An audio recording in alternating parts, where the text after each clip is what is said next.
நீங்கள் பார்த்துக் கொண்டிருப்பது 24 நியூஸ் தமிழ். கொடைக்கானல் நாயுடுபுரம் பகுதியில் உள்ள சாலைகள் பள்ளங்களாக மாறி வருவதால் சுற்றுலா பயணிகள் அவதி. திண்டுக்கல் மாவட்டம் மேற்கு தொடர்ச்சி மலையில் அமைந்துள்ள கொடைக்கானலில் சுற்றுலா பயணிகள் வெளிநாடுகளில் இருந்தும் வெளி மாவட்டங்களில் இருந்தும் அதிகம் வருவது வழக்கம். இந்நிலையில் ஏரிச்சாலையில் இருந்து பிரசித்தி பெற்ற குறிஞ்சி ஆண்டவர் கோவில் பள்ளங்கி, வில்பட்டி, கோவில்பட்டி, கோம்பை போன்ற பல்வேறு கிராமங்களுக்கு செல்லும் பிரதான சாலையாக நாயுடுபுரம் சாலை அமைந்துள்ளது.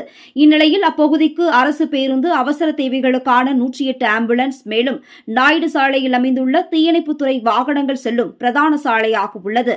கடந்த மாதங்கள் சாலையில் பயன்படுத்துவது மிகவும் சிரமமாக உள்ளது.